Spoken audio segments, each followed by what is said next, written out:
So hello and so good to see you. ये 1 महीने होने आए हैं दोपहिया को, और अभी तक लोगों के कान में वही साउंड करा है, आवेला दोपहिया। जिस तरह से क्रेजीनेस धीरे धीरे धीरे बढ़ के अब लोगों के दिमाग पे इतना ज़्यादा क्रेज़ बढ़ गया है दोपहिया देखने का। अलग अलग रिस्पॉन्सेस, एकदम अच्छे अच्छे रिस्पॉन्सेस, और लोग आप भी नोटिस कर रहे हो काफ़ी कोने कोने से रिस्पॉन्सेस आपको आ रहे हैं। तो कैसा ये पूरा एक्सपीरियंस आपके लिए रहा, और दोपहिया की शुरुआत कहाँ से की, प्लीज़ वहाँ से स्टार्ट करते हैं। हाँ, एक्सपीरियंस तो बहुत ही अच्छा रहा, क्योंकि जिस तरीके से शो को लोग एक दूसरे को रेकमेंड कर रहे हैं, जो भी देख रहा है वो अपने जानने वाले को बता रहा है कि हमने एक शो देखा दोपहिया, वो देखो। लोग इतना शेयर कर रहे हैं सोशल मीडिया पे, इतना कुछ लिख रहे हैं शो के बारे में, इतने लंबे लंबे पोस्ट लिख रहे हैं, मैंने देखा तो बहुत खुशी मिलती है। और मुझे किसी ने एक बात कही जो मुझे बहुत अच्छी लगी कि मेरे पेरेंट्स किसी और सिटी में रहते हैं, और वो हमेशा पूछते हैं कि बेटा हम OTT पे क्या देखें, तो वो बता नहीं पाते कि क्या देखें। तो जब दोपहिया आया तो उन्होंने बताया कि दोपहिया एक शो आया, वो आप लोग देख सकते हो फैमिली के साथ। यही मेरे साथ होता था, जब मेरे मम्मी पापा मुझसे पूछते थे कि बेटा हम क्या देखें, तो मैं रिकमेंड करता था कि ये देखो, ये फैमिली शो है, वो देखो। तो मुझे बहुत अच्छा लग रहा है जब वही लोग मुझे आके बता रहे हैं कि उनके साथ भी यही हो रहा है।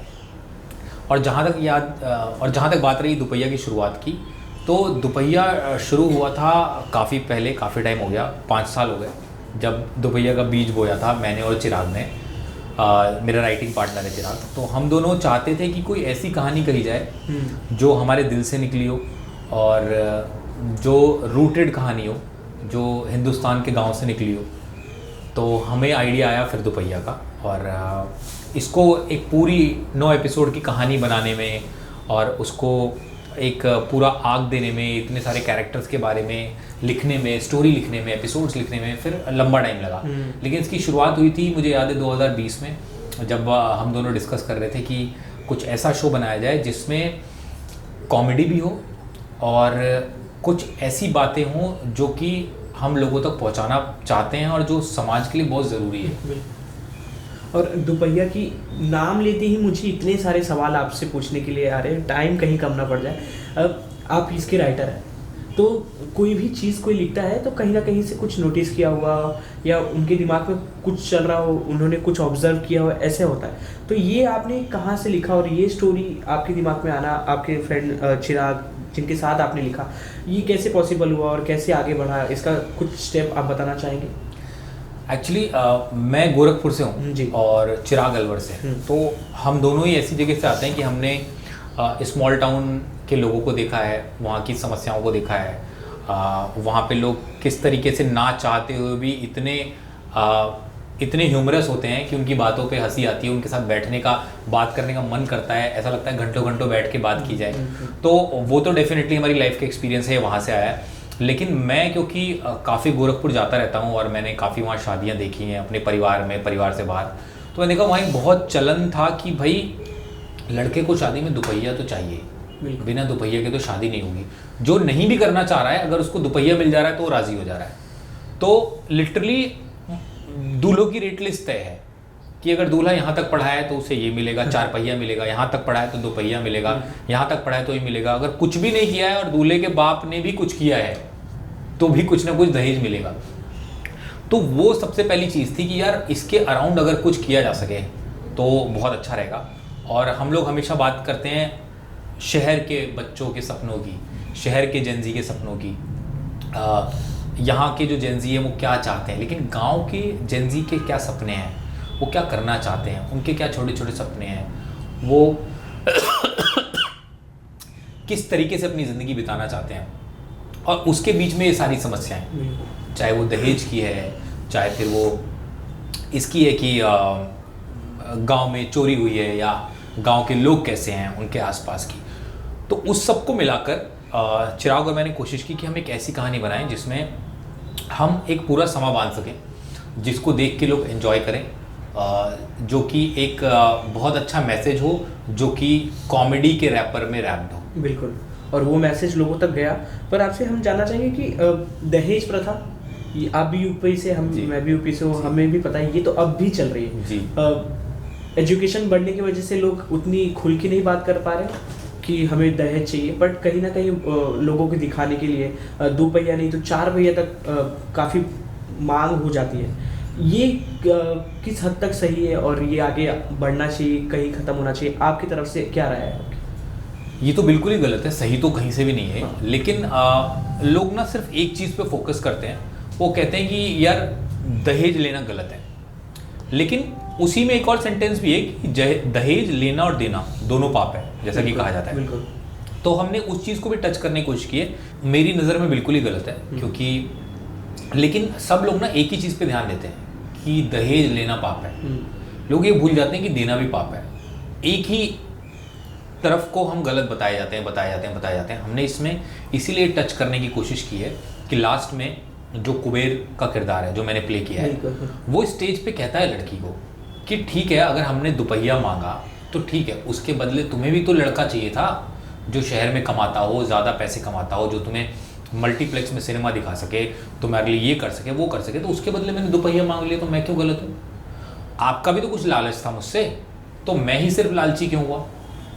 तो हमें ये समझना होगा कि भाई दहेज लेना और देना दोनों ही पाप है। क्योंकि अगर आप दे रहे हो तो बदले में आप भी कुछ मांग रहे हो। तो आप या तो इतने कैपेबल हो जाओ कि हम ना दहेज आपसे देंगे और ना हमें आपकी ज़रूरत है। अगर आप हमें तमीज़ से ट्रीट करोगे हमारे घर की लड़की को, तो ही हम आपको अपने घर की लड़की देंगे, वरना नहीं देंगे। बाकी और कोई सौदेबाजी नहीं है। प्यार का सौदा रखो, प्यार दो, प्यार लो। बिल्कुल। आपको मैं बताना चाहता हूँ, जैसे होता है कि हम लोग रात में फ्री होके प्राइम खोल लिए कोई भी सीरीज़ देखने के लिए, मैं और मेरी बहन ने साथ में देखा ये। तो जब हम लोग देख रहे थे और कल हमें जैसे मुझे पता चला कि अविनाश जी का इंटरव्यू है, तो फिर मैंने जैसे घर पे बताया तो उन्होंने मुझसे पूछा कि एक चीज़ उनसे ज़रूर पूछना कि अगर उन्होंने ये खुद लिखा है तो कुबेर का किरदार उनने क्यों चुना, सिर्फ कुबेर का? वो अगर उनने खुद लिखा है तो कोई और भी डिसाइड कर सकते थे, कोई और चुन सकते थे। वाई कुबेर? कुबेर का किरदार चुनने की 2-3 वजहें थी, सिर्फ एक नहीं। पहला तो ये कि क्योंकि ये मैंने अपनी आंखों से देखा हुआ है, मेरे सामने की बात है। अच्छा। मेरी एक जानने वाले कोई भैया थे, उनकी शादी थी और उस वक्त राजदूत बहुत चलती थी, राजदूत बाइक। इसमें हमने बुलेट दिखाया है, राजदूत बाइक चलती थी। और जब वो आई तो उनका इतना प्यार बढ़ गया उस बाइक से कि घर में जितने भी परिवार के लोग आए हैं वो सडनली ना चाहते हुए उनसे डिस्कनेक्ट होने लगे।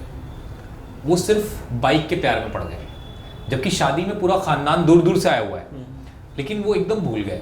तो मैंने देखा हुआ है, मुझे भी लगता था कि यार भैया हमसे बहुत कम बात कर रहे हैं, जब से बाइक आई है हमसे बहुत कम बातचीत कर रहे हैं, पहले जैसे मिलते थे वैसे नहीं मिल रहे हैं, भैया थोड़े बदल गए हैं, ये लगता था। तो मैंने देखा था और मुझे पता था एग्जैक्टली कि ये कैसे मैं कर पाऊँगा इस कैरेक्टर को। और वो उसमें 2-3 चीज़ें और भी ऐड की हैं। दूसरा, मुझे ये पता था कि ये एक ऐसा किरदार होगा जो ग्रे होगा, और लेकिन ये लाइकेबल विलन कह सकते हैं इसको। लोग इससे नफरत तो करेंगे, लेकिन लोगों को इसको देखने में मज़ा भी आएगा। और ऐसा कैरेक्टर बहुत कम लिखा भी जाता है, और बहुत ही अच्छी किस्मत होती है जब एक्टर को प्ले करने को मिल जाता है। लेकिन उसके लिए भी मुझे इसका ऑडिशन देना पड़ा। अच्छा। हाँ, ऑडिशन दिया है, उसके बाद मुझे ये मिला है, लेकिन मैं ये करना चाहता था। तो ये तो काफ़ी इंटरेस्टिंग है। राइटर ने एक ऑडिशन दिया, तो किसके सामने दिया और कैसे सिलेक्ट हुए? वो ऑडिशन मैंने रिकॉर्ड किया। और ये भी बहुत ही इंटरेस्टिंग चीज़ थी कि जिस सीन को आज तक जितने भी ऑडिशन दिए वो कास्टिंग डायरेक्टर ने भेजे, किसी राइटर ने लिखे थे, और मैंने परफॉर्म किया। अब एक सीन है जो मैंने ही लिखा है बिल्कुल, और मुझे ही ऑडिशन करना है। तो मुझे लगा था बहुत आसान होगा, लेकिन बहुत मुश्किल हो गया, क्योंकि मैं भूल नहीं पा रहा था, अनलर्न नहीं कर पा रहा था कि मैंने लिखा है। और जब तक मैं उसको भूलूंगा नहीं मैंने लिखा है, तब तक मैं एक्टर का एलिमेंट नहीं डाल पाऊंगा उसमें। मैं राइटर के दिमाग से ही देख पा रहा था उसको। तो खुद को डिटैच करना एज अ राइटर कि मैंने नहीं लिखा है, अब सिर्फ भाई तू एक्टर की तरह सोच कि इसको कैसे प्ले करना है, अपना एलिमेंट ऐड कर। क्योंकि राइटर जब लिख के देता है, राइटर चाहता है एक्टर अपनी तरफ से क्या ला रहा है। जैसे हम कोई स्क्रिप्ट भी लिखते हैं तो डायरेक्टर का जैसे होता है कि ये तो राइटर ने लिख के दे दी, मैं अपना क्या एलिमेंट डाल रहा हूँ या डाल रही हूँ उसमें। वैसे ही एक चैलेंज था। फिर वो ऑडिशन मैंने रिकॉर्ड किया, वो ऑडिशन मैंने अपने प्रोड्यूसर्स को भेजा। अच्छा। प्रोड्यूसर्स ने देखा, हमारे डायरेक्टर सोनम ने देखा, सोनम नायर ने, फिर प्राइम ने देखा। तो जब सब लोग एक पेज पे आए और सबको मेरा ऑडिशन अच्छा लगा, उसके बाद ये रोल मुझे मिला। अरे क्या बात। तो ये जानने के बाद एक सवाल मेरे मन में आता है कि एज अ लेखक अपने लिखावट पे किसी एक्टर को प्रदर्शन करवाना, या खुद की लिखावट पे एज ए एक्टर प्रदर्शन करना कितना डिफिकल्ट और कितना इजी हो जाता है आपके लिए? मुझे ऐसा लगता था कि इजी होता है जब आप खुद लिखते हो तो करना, लेकिन जब मैं करने गया तो उतना इजी नहीं था। लेकिन उसके फ़ायदे भी हैं और नुकसान भी हैं। फ़ायदा सबसे बड़ा ये है कि जब आप खुद लिख के एक्ट करते हो ना, तो आप दोनों नज़रिए से स्क्रिप्ट को देखते हो, एज अ राइटर भी, एज एन एक्टर भी। और आप फिर खुद को डिटैच करना मुश्किल होता है कि ये मैंने लिखा है, क्योंकि आप जब तक डिटैच नहीं करोगे आप अपना रंग नहीं घोल पाओगे उसमें एज एन एक्टर। लेकिन इसका फ़ायदा क्या होता है कि जब आपको सामने किसी और की स्क्रिप्ट आती है तो आप उस राइटर के दिमाग में घुस जाते हो, अगर आप खुद राइटर हो तो, कि उस राइटर ने क्या सोच के लिखा होगा और इसके पीछे क्या वजह है, आप बहुत जल्दी ढूंढ लेते हो। एक होता है एक्टर का मोटिवेशन और एक होता है राइटर का मोटिवेशन। तो एक्टर का तो एक्टर ढूंढ लेते हैं, लेकिन अब क्योंकि मैं लिखता भी हूँ तो राइटर का मोटिवेशन ढूंढना बहुत आसान होता है। तो अगर कोई बहुत ज़्यादा भी डिटेल नहीं देता किसी किरदार के बारे में या ब्रीफ नहीं देता, तो भी पढ़ के काफ़ी कुछ समझ में आ जाता है कि ये राइटर ने किस पर्सपेक्टिव से लिखा है। बिल्कुल। और मैं आपसे ये जानना चाहता हूँ कि गजराज राव ऐसे जब उम्दार आर्टिस्ट आपके साथ है तो उनसे क्या सीखने को मिलता है और उनकी कास्टिंग इसमें कैसे हुई? गजराज जी की कास्टिंग तो हम शुरू से ही काफ़ी श्योर थे कि ये जो बनवारी झा का रोल है वो गजराज जी को ही करना चाहिए।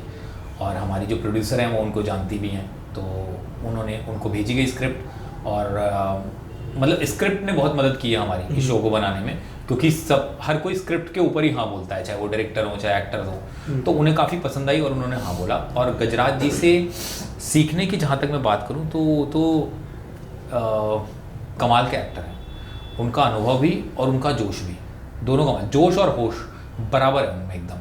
और जब वो परफॉर्म करते हैं ना तो ऐसा लगता है कि पूरा चलता फिरता एक्टिंग स्कूल है। बिल्कुल। उससे ज़्यादा जो सीखने वाली चीज़ है कि जब आप एक नोन एक्टर होते हो, आप पॉपुलर एक्टर होते हो, आपका इतना तजुर्बा होता है, तो आप बाकी लोगों को साथ लेके कैसे चलते हो। आप सेट पे सबसे सीनियर, सबसे एक्सपीरियंस्ड एक्टर हो, फिर भी आप जिससे भी बात कर रहे हो, चाहे आपसे उम्र में कितना भी छोटा हो, उसको ऐसा लग रहा है कि गजराज जी मेरे दोस्त हैं। बिल्कुल। वो उसकी उम्र के बन जाते हैं। और अगर वो जेनजी से बात करें वो जेनजी बन जाते हैं, वो मिलेनियल से बात करें वो मिलेनियल बन जाते हैं। वो जब आपके साथ बैठ के डिस्कस कर रहे हैं किसी चीज़ को, तो उनका जो एक्सपीरियंस है वो भी देखने को मिलता है, उनकी नॉलेज पता चलती है। लेकिन वो हर तरह के माहौल में ढल जाते हैं, पानी की तरह बिल्कुल। जैसा देश वैसा भेष। जैसा देश वैसा भेष। और ये उनसे सबसे बड़ी सीखने की बात है कि आप कहीं पर भी हो, आप जिस इंसान से बात कर रहे हो, आप उसको कैसे संभालो अपने आप में और उसकी दुनिया में शामिल हो जाओ। बिल्कुल। इस ग्लैमर, इतने एक्शन वाले फिल्मों और शो के दौर में इस तरह के फैमिली और गांव की कहानी लाने का कुछ प्रेशर तो कोई नहीं था। बस यही था कि क्योंकि ये ज़िंदगी देखी है हमने, और राइटर वहीं से लिखता है जो उसने एक्सपीरियंस किया होता है अपने ज़िंदगी के अनुभव से, या जो उसने पढ़ा होता है कहानियों में, किताबों में। तभी कहते हैं कि राइटर्स को बहुत पढ़ना चाहिए, ताकि आपको अच्छे आप जितना लिटरेचर पढ़ोगे, जितनी कहानियाँ पढ़ोगे, अच्छे लेखकों को पढ़ोगे, तो आपको लगेगा कि दुनिया में कितने नज़रिए हैं कहानी को कहने के। तो एक तो सबसे बड़ी चीज़ वो होती है। लेकिन प्रेशर कोई नहीं था, क्योंकि हमारे दिल से निकली है कहानी। हमें किसी ने बोला नहीं कि एक ऐसी कहानी गांव की जिसमें कोई ऐसी सामाजिक बात या कोई मैसेज हो और कॉमेडी भी हो, ऐसा करा जाए, ऐसा किसी ने कोई ब्रीफ नहीं दिया। हमारे अंदर से निकली, हमने कहा यार मज़ा आ रहा है इसको करने में, यार क्या मज़ा आ रहा है, एक एक सीन लिखने में मज़ा आ रहा है, एक एक किरदार को बनाने में मज़ा आ रहा है, ये तो करना है। बिल्कुल। एज अ एक्टर आपने भी नोटिस किया होगा, अगर मैं यूपी एक्सेंट वाले शो की बात करूँ, मैं दो अलग अलग शो रखता हूँ, आपसे उसकी राय जानना चाहेंगे। जैसे एक तरफ मिर्ज़ापुर हो गए, पाताल लक हो गए, और दूसरी तरफ लापता लेडीज़ हो गए, पंचायत हो गई, गुल्लक हो गई, और अब दो पहिया हो गई। वो भी ऐड हो गई। तो दोनों यूपी एक्सेंट है, वही गांव की है। एक में दंगई दिखाया हुआ है, एक में सिंपल स्टोरी दिखाई गई है। करेक्ट। दोनों आप किस तरीके से देखते हैं? एक में गाली है, गलौच है, थोड़े अडल्ट सीन है, और ये एकदम प्योर फैमिली शो है, बट दोनों यूपी से रिलेटेड। तो आपको किस जॉनर की फिल्म शो ज़्यादा पसंद आते हैं? क्योंकि लोग दोनों देखना पसंद करते हैं। हमने बहुत बार मिर्ज़ापुर को भी पाते हुए देखा, बहुत बार पंचायत को भी पाते हुए देखा। तो आपका डिस्टिंग बिटवीन दोनों शो के बारे में जानना चाहेंगे। यार मुझे किसी भी तरह के शो से कोई बैर नहीं है। मुझे मिर्ज़ापुर भी बहुत पसंद है, मुझे पंचायत भी बहुत पसंद है, मुझे पाताल लोक भी बहुत पसंद है, मुझे हर तरह के शो पसंद है। लेकिन मेरा सिर्फ ये कहना है कि जब हम कोई शो बनाते हैं और अगर उसमें कोई वो एक दुनिया है एक शो, तो उसमें दूसरी दुनिया को ज़बरदस्ती ना घुसाया जाए। अगर मिर्ज़ापुर कहानी है क्राइम की और वहाँ के किरदार ऐसे हैं जो गाली देते हैं, गुंडई है, दबंगई है, तो देनी चाहिए, उसमें कुछ गलत नहीं है। लेकिन अगर आप सिर्फ गाली गलौज और ऐसे सीन इसलिए डाल रहे हैं कि ऑडियंस को आकर्षित किया जा सके या उनको शॉक दिया जा सके, अरे ये क्या बोल दिया, और आप शॉक में रह जाओ, सरप्राइज होकर उसको देख रहे हो, वो ठीक नहीं है। वरना अगर कोई भी गाली, कोई भी ऐसा सीन कैरेक्टर से आ रहा है तो वो आना चाहिए, मुझे ऐसा लगता है। और ये अभी हमने एकदम क्लीन कॉमेडी शो लिखा है, लेकिन अगर कल को हो सकता है मैं कोई गैंगस्टर फिल्म लिखूं या गैंगस्टर फिल्म करूं, तो हो सकता है उसमें कोई ऐसी चीज़ हो, क्योंकि अगर वो किरदार से आ रही है और किरदार गाली देता है और उसके बिना मैं उसको नहीं बना पा रहा हूँ, तो हो सकता है उसमें गाली होगी। बिल्कुल, यही अगला सवाल था कि दोपहिया जैसी लिखावट तो आपकी हमने देख ली और इतना अच्छा एक्ट भी देख लिया, तो क्या आगे चल के मिर्ज़ापुर जैसी दबंगई वाली लिखावट भी हम देखने को मिलेगी? बिल्कुल मिलेगी। वैसा कुछ है भी जो शायद जल्दी आएगा। और अगर हम कोई क्राइम लिखेंगे आगे या क्राइम ड्रामा करेंगे, तो उसमें ऐसी लिखावट भी देखने को मिल सकती है। और जो मैंने ऑफ कैमरा बात की थी, एक डायलॉग की इसमें दोपहिया वाली, जहाँ 4 लोग शेड कर देते हैं, वहाँ मुंबई में 4 लोग रहते हैं। तो ये कहीं ना कहीं रिलेटेबल था आपसे या किसी से भी आपने ये पहले सुना हुआ है कि मुंबई में इतनी कंजेस्टेड लोग रहते हैं, गांव में ऐसा कंपैरिजन? देखो, मुंबई में तो मैंने देखा था कि मैं खुद ही रहा हूँ कि जब मैं 5 लोगों के साथ रूम शेयर करता था, और छोटा सा रूम था, उसी में सब एडजस्ट होते थे कि कोई पैर सीधे कर ले, कोई सर सीधा कर ले और थोड़ी जगह बन जाए। उसमें कई बार ये होता था कि कोई दोस्त है जो गांव से आया हुआ है और उसका भी कोई दोस्त आ गया जो सिर्फ मुंबई को टेस्ट करने आया है कि भैया 4-5 दिन रह के देखते हैं, अगर अच्छा लगेगा तो यहाँ पे हम काम की तलाश करेंगे। अब वो आते थे तो वो किसी ऐसे दोस्त के पास आते थे जो उन्हें रख सके, क्योंकि 4-5 दिन के लिए तो कोई भी घर किराए पे मिलेगा नहीं और वो लेंगे भी नहीं और पैसे भी नहीं है, तो वो भी आके रहने लगते थे।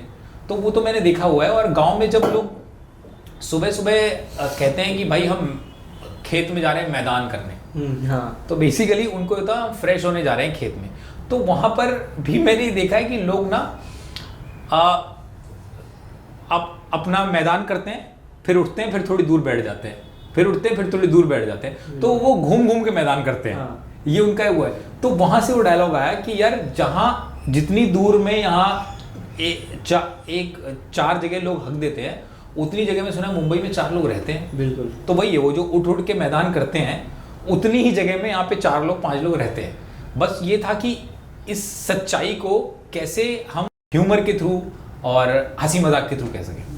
ये अच्छा, इसका मेन रीज़न आपको कुछ नोटिस किया कि धीरे धीरे ये लोगों को पसंद क्यों आया? ये 1 महीने हुए, पर ये 15 दिन से काफ़ी ज़्यादा क्रेज़ बढ़ गया प्राइम पे दोपहिया का। मुझे लगता है ये वर्ड ऑफ माउथ से ज़्यादा हुआ है, और उसका सबसे बड़ा कारण ये है कि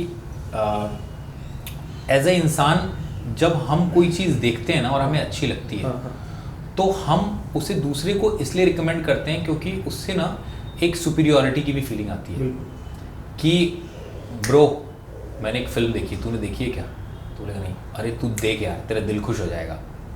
और वो मुझे लगता है कि वो सुपीरियॉरिटी की फीलिंग आई है लोगों को दोपहिया देख के, उन्हें लगा कि हमने कोई कंटेंट देखा है जो कि बहुत अच्छा है, और हमें ये बताना चाहिए लोगों को आगे, क्योंकि हम लोगों को बताएंगे, लोग और देखेंगे, तो लोग हमें बोलेंगे यार थैंक यू, क्या रिकमेंड किया तूने। तो मुझे लगता है ये वर्ड ऑफ माउथ की वजह से लोग जो है इसकी जो लोगों को जो पसंद आ रही है, इसका कारण ये कि लोग रिकमेंड कर रहे हैं। और जैसे हम दोनों दोस्त हैं, अगर मैं कहीं टीवी पे ऐड देखता हूँ या कहीं देखता हूँ तो हमें समझ में आता है कि ये तो प्रमोशन है। बिल्कुल। लेकिन जब मेरा दोस्त मुझे कहता है कि यार वो सीरीज़ देख, तो मुझे पता है यार मेरा दोस्त प्रमोशन नहीं कर रहा है, मेरा दोस्त सच बात कह रहा है।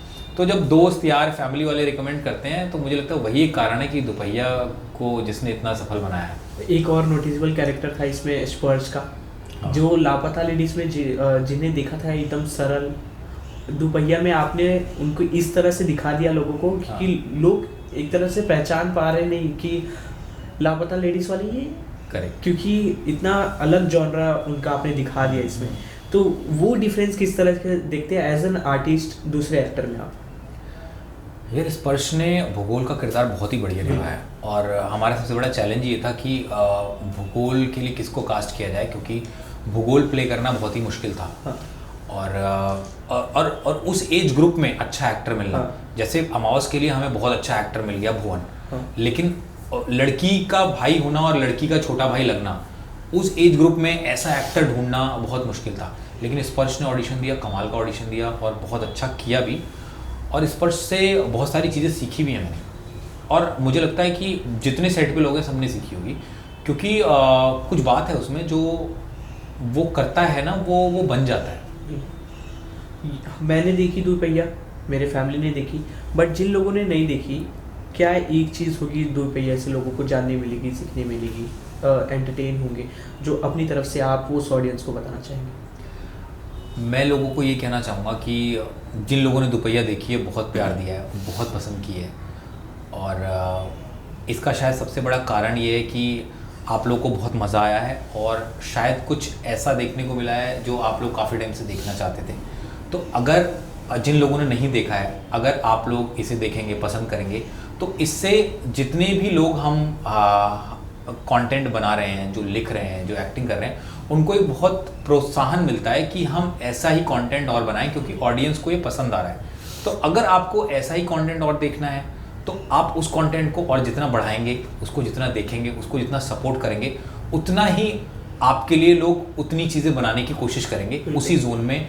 जैसे मैं एग्जांपल देता हूँ, जैसे हम बुफे में जाते हैं, तो बुफे में जब आप कोई एक सब्जी बहुत ज़्यादा खाते हो, तो समझ में आता है होस्ट को कि अच्छा, गेस्ट को ये बहुत पसंद आ रहा है, तो अगली बार भी बुलाएंगे तो ऐसी चीज़ आपको हम खिलाएंगे। तो वही है, बिल्कुल उसी की तरह है कि अगर आपको दुपहिया पसंद आया है और आप उसको इतना प्यार दे रहे हैं, तो डेफिनेटली इससे सबको प्रोत्साहन मिलेगा कि हम ऐसे शोज़ और बनाएं। बिल्कुल, ये दुपहिया की बात होगी। हमारी जो लास्ट मीट थी 2050 की स्क्रीनिंग में जी, उस स्टोरी के बारे में मैं जानना चाहूँगा, क्योंकि जिस आप भी उससे जुड़े हुए हैं। ये एक स्टोरी है जो लोगों को जाननी चाहिए। जिस तरह से उनके माता पिता की उम्र हो जाती है, लोग फॉरेन में रहते हैं, उनकी ध्यान नहीं दे पाते, उन्हें अकेला यहाँ छोड़ देते हैं। ये चीज़ें कितनी ज़्यादा बदलनी चाहिए, और ये उस स्टोरी के बारे में आप काफ़ी जुड़े हुए, मतलब आपने काफ़ी अंदर से देखा हुआ जी। प्लीज़ अपनी तरफ से कुछ बताइए इस ऑडियंस को। 2050 बहुत ही प्यारी फिल्म है। हाँ। और जो हमारी डायरेक्टर है लक्ष्मी अय्यर, उनका ये फोटे रहा है कि कैसे एक ऐसी चीज़ को, ऐसे टॉपिक को छुआ जाए जिसको लोग जानते तो हैं, लेकिन उस पे किसी की नज़र नहीं है, लेकिन बैक ऑफ द माइंड आपकी चलता है। हाँ। आज की डेट में अगर हम देखें तो लगभग हर दूसरे घर में कोई ना कोई एक ओल्ड पेरेंट ऐसा ज़रूर होगा जिसके लिए सब लोग जिसकी देखभाल में लगे होंगे, वो कोई बीमारी से जूझ रहा है, और बच्चे जो हैं शहर से बाहर गए हुए हैं कमाने के लिए, और उनके दिमाग में ये चल रहा है कि मेरे पिताजी की, मेरे माताजी की वहाँ कैसे ध्यान रखा जा रहा होगा, कौन उनकी देखभाल कर रहा होगा। ऐसे में मुझे लगता है कि ये कहानी ये बताती है कि उसमें गलत कोई भी नहीं है। और इसमें सबसे अच्छी बात ये है कि बच्चों के किरदार को जनरली ऐसी फिल्म में गलत दिखा दिया जाता है कि ओहो, माँ बाप का ध्यान नहीं देते, तुमने माँ बाप को यहाँ अकेला छोड़ रखा है। लेकिन इसमें भी दिखाया गया है कि बच्चे भी कैसे फंसे हुए हैं, तो उसके बीच का एक रास्ता क्या हो सकता है। और कई माँ बाप ऐसे होते हैं, कई ओल्ड पेरेंट्स ऐसे होते हैं जिनका अपने घर से, अपनी ज़मीन से एक जुड़ाव होता है। उनको बच्चों से ज़्यादा वो ज़मीन चाहिए जिसमें वो पैदा हुआ है, जिसमें उन्होंने अपना बचपन देखा है, जिसमें वो मम्मी शादी करके आई हैं। तो अगर वो अपना घर छोड़ के कहीं नहीं जाना चाहती हैं और वहीं रहना चाहती हैं, तो बच्चों को भी ये बात समझनी चाहिए। कुछ बच्चों को लगता है यार मम्मी पापा को हम ले जाना चाहते हैं अपने साथ, ये जाना नहीं चाहते, लेकिन उनके रूट जुड़े हुए वहाँ से। तो अगर उनको वहाँ रहते हुए आप एक देखभाल दे सको, एक प्यार दे सको, बीच में जाकर उनको विजिट कर सको, तो उनको ये चाहिए कि बच्चे हमारे साथ आके रहें, लेकिन वो भी नहीं हो सकता और आप भी वहाँ नहीं जा सकते। तो इसके बीच का एक सॉल्यूशन ऐसे निकल सकता है कि आप दोनों कनेक्टेड रहें, बीच में कोई देखभाल का जरिया निकालें और एक दूसरे की परिस्थिति को समझें। क्या बात है, काफ़ी अच्छा लगा आपसे बात करके। UP connection. Thank you. Lastly जाते जाते क्या कहेंगे दर्शकों को, और आपकी तरफ से क्या धमाका आने वाला है आपके, प्लीज़ कुछ सरप्राइज बताना चाहेंगे? सबसे पहले तो थैंक यू सो मच, आपने दुपहिया को इतना प्यार दिया। सबसे पहला धमाका तो है कि दुपहिया सीज़न 2 अनाउंस हो गया है और अभी उस पर काम शुरू होगा, जल्दी आपको दुपहिया 2 भी देखने को मिलेगा। इसके अलावा एक और वेब सीरीज़ आने वाली है बहुत जल्दी नेटफ्लिक्स पे, जिसका नाम है मंडला मर्डर्स, जिसका मैं को राइटर भी हूँ। और एक और फिल्म है नौसिखिए, वो भी शायद जल्दी आएगी और आप लोगों को इस साल देखने को मिलेगी। Thank you so much. Thank you.